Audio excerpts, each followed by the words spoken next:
All right. Here we go. The first ever, feels like the first time podcast, Hack Shack Studios, Chatham, Ontario. What is this podcast? This podcast is going to be, we're going to get musicians to come in. We're going to shoot the shit. We're going to talk music, talk a little bit of everything. Most importantly, we're going to record a song. One mic, one take. It's going to sound raw. Yeah, so musicians, get at me if you want to be on here. People, if you like this, share it. Tell your friends.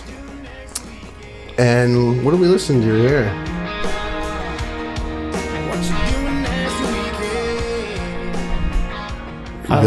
He needs better lighting in that video, though.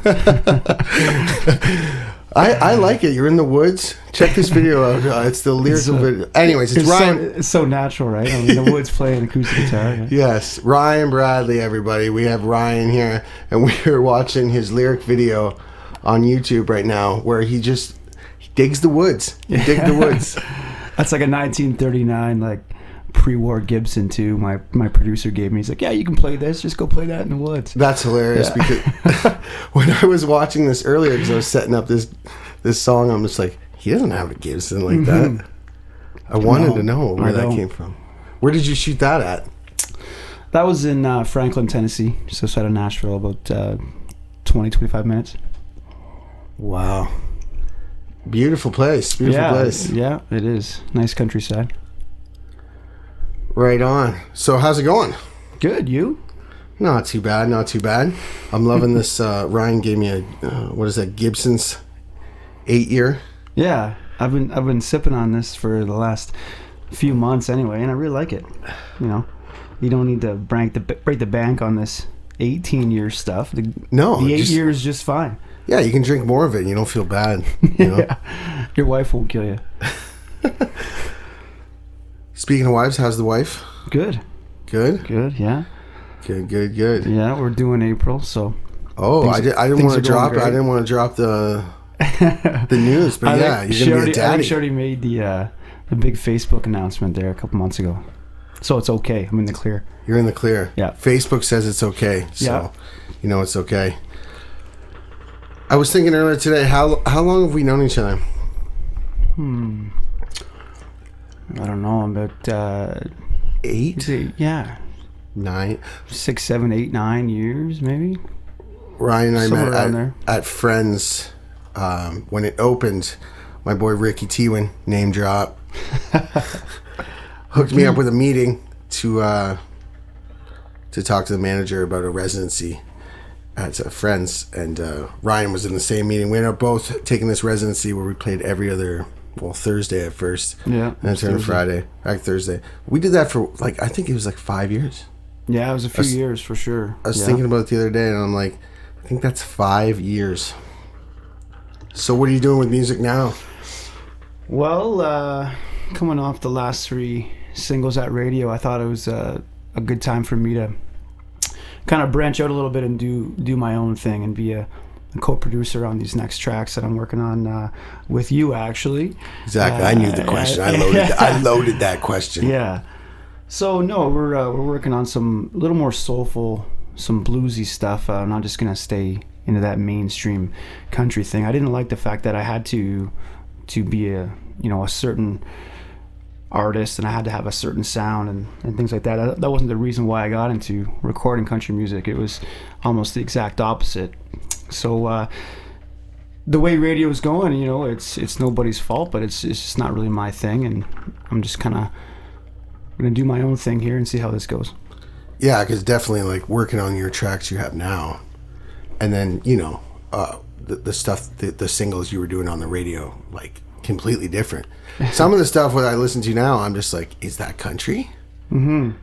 And then you mean on the radio, no, sorry, I mean what we're working on currently. Mm-hmm. Where I'm just like, some songs I'm like, is that like a country song? Now that the spoiler alert, there's a little bit of steel in there. It really took on the country feel. But it's pretty bluesy. And Dale Rivard, another name drop here. Yeah. Canadian renowned steel player. He's playing on all my new tracks. He plays with our live band and stuff too. But anyway, he takes on this sort of western swing and blues feel on these tracks. Anyway, so when you're thinking steel guitar, this isn't, old school Merle Haggard make you cry steel guitar. This has got this vengeance in it, and I love it. Oh yeah, man! I remember sitting exactly right here, and he was recording that. And I don't have much, I haven't really heard people or seen people play steel before. And if I did, it's always like really slow and drony. And he's ripping solos, solos on this thing. He's a talented guy. And you'd be like, "Oh, you want to do a little bit like this?" And he'd be like, just first try, amazing. Yeah, so. Pumped to finish that stuff up. What do we got? What are we on now? We just got to do the vocals and a little bit of keys. Yeah, we got a little bit of keys, I think, here, and then we'll lay some vocals down, background vocals, and send them off to get mastered. Yeah, for sure, definitely. Question: You've been in the cover scene for a long time. You play a lot of solo shows where you do a lot of covers. I've seen you show up with 2 binders, big freaking textbook binders. Those are called my just in case binders. Those are. I don't have when your mind fails you, and you have a set list in your mind, and you're like, oh damn. I don't have just in case binders. No. And it sucks for me, but it's old school though, right? Yeah. I used to have binder, but it was never as big as that. And like, I know songs, but not enough to just rock them out the bars. But people always come up and like, "Hey man, can you play this song?" And it's something like that everybody should know. You know what? I play Sweet Home Alabama. I'm just like, sort of, but I don't like. No, I kind of do. But you're like, oh yeah, what version do you want to hear? Like 3 different. I usually end up doing my own anyway. And they're like, oh, disappointed. But no, that's exactly what those binders are for. But the songs that you should know, and you probably did know when you're 17, 18 years old, and in different genres and whatnot, and people asking you to play things. And I think it makes their day a little more, especially after they've had a few drinks. They're pretty pumped up when you play a song they requested. Oh, for sure. I want nothing that's more why than I have those. I want nothing more to be able to do it, but I just can't keep it all together. But my question is. That's kind of the worst thing that happens to me, but what was the worst gig you've ever played? Worst gig? Like worst experience, just weird. Because I know I have a bunch, but I was wondering if you could pinpoint at least one that was just awkward. There was a time when I first started playing solo gigs. I lived in Ottawa. And I had an agent and everything, and he was booking me shows at the most random bars in Ottawa. You had an agent? Yeah, I know, right? Because I thought that was going to be my next positive move career-wise, was to get this agent. It turned out he did get me a lot of shows, but they were in the most random bars, and I was, playing different genres. I didn't know what I wanted to do. I was throwing in the odd original song, and like these bars had like 4 people on a good night in there, right? And they held like 100 people. So I remember being in there, and I was playing a Tracy Chapman song, which I covered her a lot back then, and this was one of my staples. Go-to. Yeah, one of these go-to Tracy Chapman songs. Kind of awkward that a black woman was my go-to, but hey, that's how it was. And this couple just basically slammed their drink down and stood up and walked out of there, and I thought, maybe this isn't my thing. Like slam the drink down? And I had a couple buddies here that were, because they had requested something else, right? I thought it was just like, you're playing Tracy Chapman, I'm out of here! Well, yeah, to make it even more awkward, I believe they were requesting, this is going back 10 years or so, but they were requesting something, and of course I didn't know it. I didn't have my big books back then, and I played what I want to play. I thought that's what you did. That's how everybody starts playing covers. They got pretty pissed off. But awkward, that was probably my worst awkward gig. I'd like to think they're getting better and better each one, but you get that odd awkward one in there. Playing covers is weird. It's like being a comedian and telling other people's jokes. Like, or it's like, it's almost like a comedian where you're like, you got to feel the room out, and you're like, okay, you start looking like, all right, there's a few NASCAR jackets in here. I better pull out my deep country. Yeah. Not to paint anybody with a broad brush, but then you pull out all your Larry the Cable Guy jokes. Yes, exactly. You're like, this guy's awesome. Yeah. That is kind of awkward playing other people's music if you really think about it. It is, yeah, definitely. But it's great way to start doing it, because you know, once you pull off some of those really, really bad nights, it gets pretty easy after that. I had a guy one time where he stopped Jen and I after a set, and he was like, he had this like weird way of complimenting you and then making fun of you at the same time.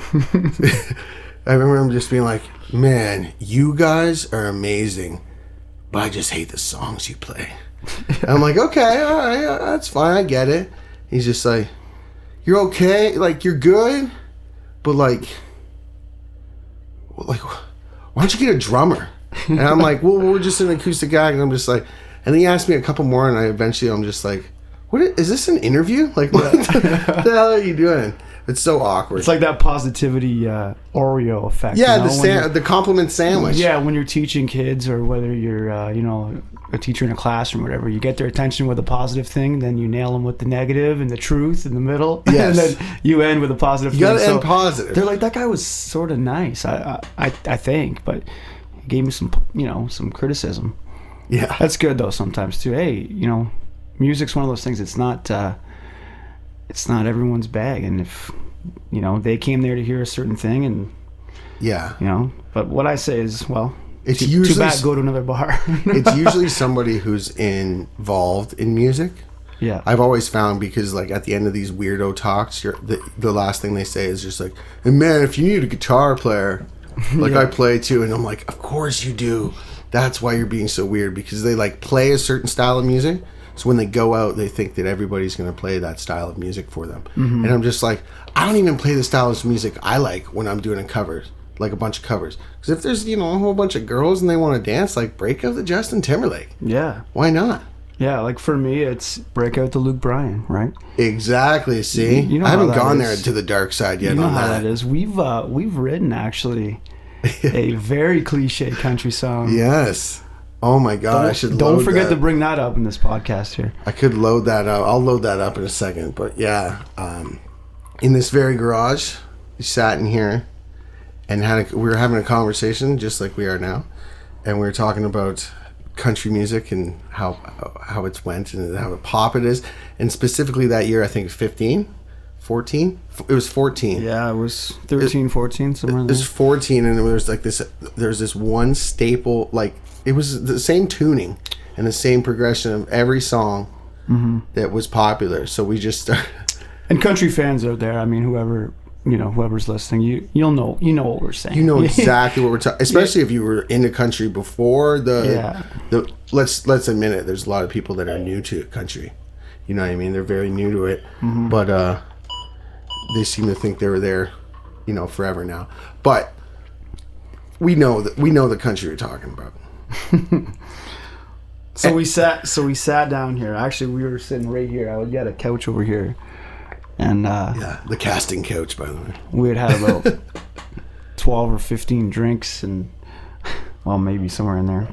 Maybe it was. We're dialing it down a bit. Yeah, and we thought, you know what? Let's try to write one of these songs, and we called it "Crank It Up." It was entitled "Crank It Up," and believe it or not, didn't sound too bad. I think it's because our ears were so used to hearing this pop thing on the radio, and we were like, this really isn't that bad. I played it for some buddies. We just kind of recorded it in here, and at the time you had a little bit, less equipment than you do now here, so we were literally recording in a garage. Oh yeah. And it didn't sound too bad.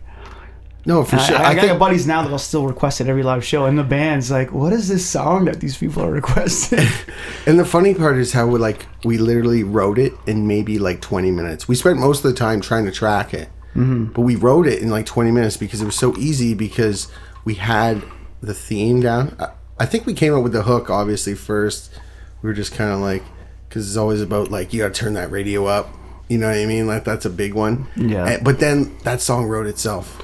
It did. It wrote itself. It did. But yeah, people do dig that song. It did. I dig it. And we're not, by any means, we're not harping on new country. Just so you all know, we're just whatever saying that you like to listen to. Us, this song came pretty easy, and and it's still there. Like I said, people still request it. It's just like pop music. Cool. You know what I mean? Like there's some really easy pop music out there. You know what I mean? You hear it and it's cookie cutter, but at the same time, it's like, well, you go out and do that then. Well, melodies are a huge thing, right? A hook is everything. If you're trying to write a radio single, it's everything.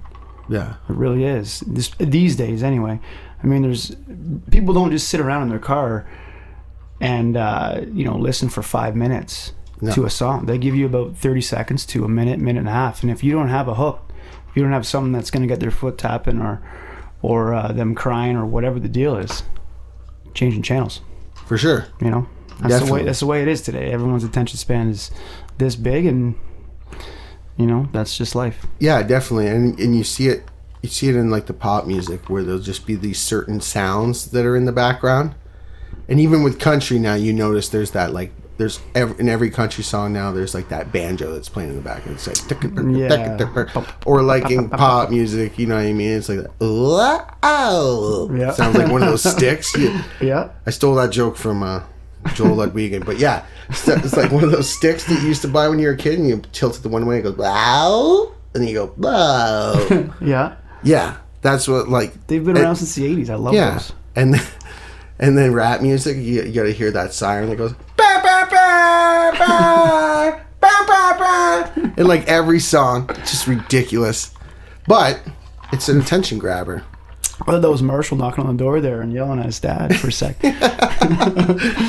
But then, like, I think no matter what, like, people listen to that because it's pushed on them all the time, and it's actually good for the people who are like kind of just softer solo musicians, because when they hear that, there's something about that there where they're just like, oh man, and they have such more respect for it. But it's probably not what they're bumping in their car. No, all the time. Some maybe, some of us do. Yeah, I think everyone's guilty to sing along to those flash in the pan hits every once in a while. For sure, we all are, dude. I'm like the hugest Bruno Mars fan there is. Yeah, no, we were talking about that the other day. I am too. And dude, it's amazing. I hate to say it, but Bieber's new stuff I like, and it's just one of those things. Hey, it's a phase, whatever. They got cool sounds. So, but Bruno Mars for sure. That guy's channeling a lot of big, old, great artists, and it's pretty evident in his stuff. I latch onto the most commercial stuff, like literally commercials. Like you hear it like a jingle, and you're like, you be singing the Safe Auto jingle out of nowhere. It's just whatever you listen to and whatever gets you going, man. Who cares, But good for Bieber for kind of at least putting out something that can be considered music now. Because what he did before was definitely not any bit music. It was like I think a that weird computer thing. I think that it helped out his career a lot when that sort of EDM world music style of music became the now pop music, right? So once that became top 40, a lot of those artists that already had that style, all of those producers and DJs, he's working with Diplo quite a bit, Laird the last year and stuff. They now take advantage of these pop singers and go, hey man, we're gonna release this EDM style, in quotes, song and put it on top 40, and it's huge worldwide, right? It does make sense, and that's what pop music is these days. Yeah. I thought it was funny, like the story of Bieber, how they're like, they found him on YouTube and he was a real musician. And he was a little kid, but they're like, man, he can sing, he can play guitar, he's good looking or whatever. They're like, let's totally manufacture him. I'm like, the guy was already pretty he's talented. Why don't you have him play real music and see how far he could do in that first? But it doesn't work like that, unfortunately. I have a feeling he probably will as he gets older, though. I think so. 30 He's plus, 30 years old plus, he'll be playing some music on his own. He'll be doing like what JT did, right? That's what I think. I think JT went slow enough. You know what I mean? Like when he was in NSYNC, how old would he have been? JT? I don't know. I'm saying 15, let's say 16. I think probably. He's like at least 16, 17. But Bieber was like 10 or 12 or some shit. He was real young, and he was the Beatles. Imagine being the Beatles as like a 14-year-old kid. Imagine being the Beatles. Or just being the In general, Beatles in general. But like, yes, folks, we just segued from country music to Justin Bieber, Justin Timberlake to the Beatles. Yes. Hey, why not? It's all relative because it's the same. It's the same thing. He would go to shows and he couldn't hear anything because they're just screaming. It's the exact same as the Beatles. But you're just, instead of being a band from across the world, you're like whatever we'll call him, a 12-year-old kid from freaking Ontario. Now you have like Prince status, not Prince the musician, but like a Prince. Yeah, we won't go that far yet. But he was huge. He was huge. Anyways, so you want to play a song? Yeah, sure. All right, what are you gonna play? Oh, you know some new stuff. What do you think? And request. Let me get this big, request. Big blue book I can be out that guy. Yeah. Brown Eyed Girl. No. Wonderwall. Want to do original one? Yeah, I think All so. right. Why not? What did you do I'll one of the new ones? I'll do one called Higher Ground. Nice. This one, I think it's gonna be our first release off these newer songs that we're doing. Eventually, it's gonna be an EP, but it's gonna be the first one released. How are you gonna release it? Where are you gonna release it? I'm gonna release it to country radio. It's definitely the most country out of the few we're doing, which you know about, being main producer here. Definitely. But yeah, it's definitely the most country one, so that's where I'm gonna release it and see how it goes. iTunes, Spotify, that whole stuff too. What are your internet names? Where can they find you? Instagram, Twitter, all that stuff? Yeah, you can find me on Instagram, Ryan Bradley Music, and on Twitter, R Bradley Music. Shows. You playing anything? Shows. Yeah. I'm dead right now. I have a show. Actually, I have a show coming up January 21st in London at the Bull and Barrel. Oh, I'd go to that, but I just found out I'm playing the 21st in Chatham. Yeah. Well, go to the Bull and Barrel instead. Yeah. No, not trying to draw up on you. It's an acoustic, sort of an intimate show, not full band. I want to go to that. But it's just with me and Dale Rivera. Mm-hmm. Yeah, so just guitar and steel guitar. If you want to hear some country, if you want to hear some blues and stuff like that, you got to hear this guy play. Dale is who I'm talking about. But I'll be there too, singing. Yeah. So yeah, come on out. We'll be at the Bull and Barrel in London from 5 till 8. Right on, right on. Anything else? Anything in Chatham at all coming up?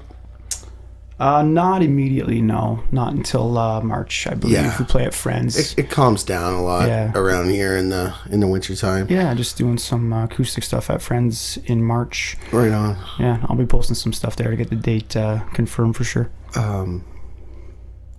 Well, that you asked, I'm playing. No, I'm just kidding.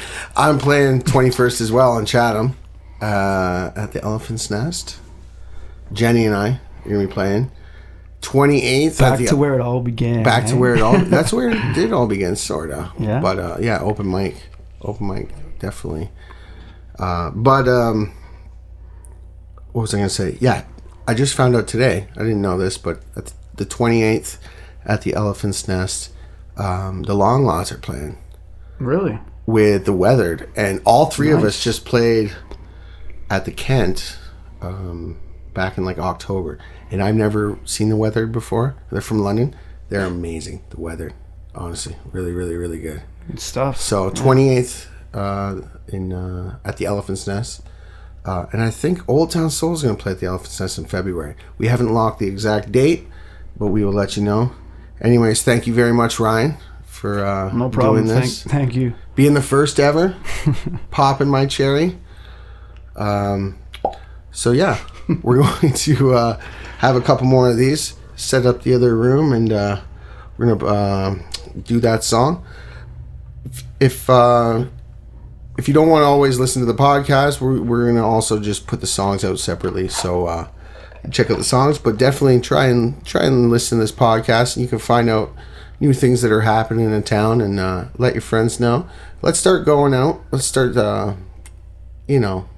watching these bands and stuff, because there's not much to do in this town. So why drive all the way, to other towns to watch big bands for tons and tons of money when you've heard all those songs before. So come out and see some original music from a local artist. Anyways, thanks for listening. We're going to try and do this more and more. Musicians, get at me. Sponsors, get at me. I'm looking at mostly beer companies and liquor companies, but anybody really.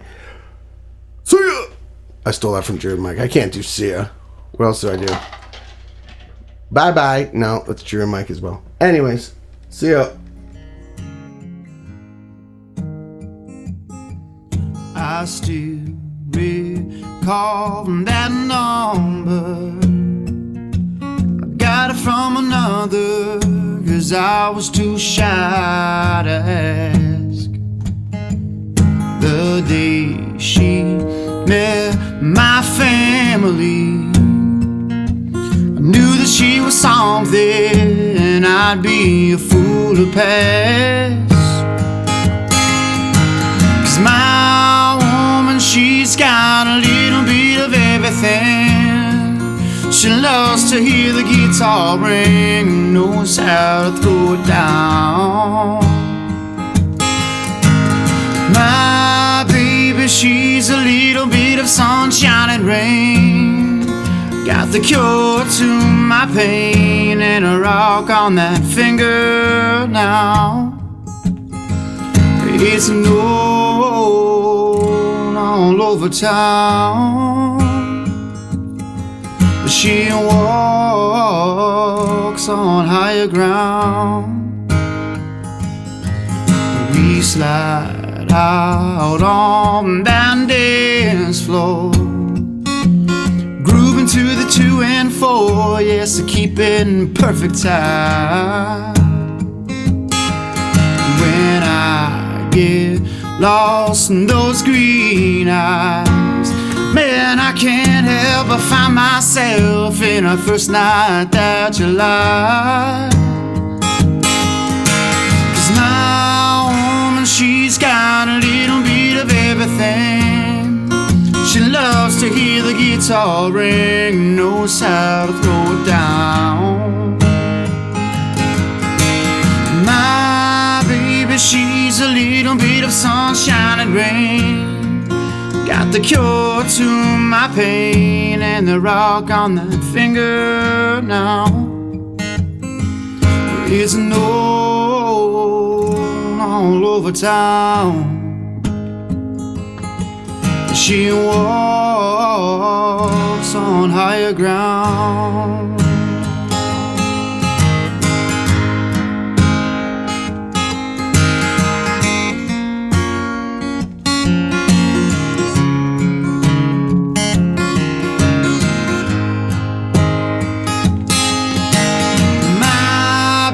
She's a little bit of sunshine and rain. Got the cure to my pain and a rock on the finger now.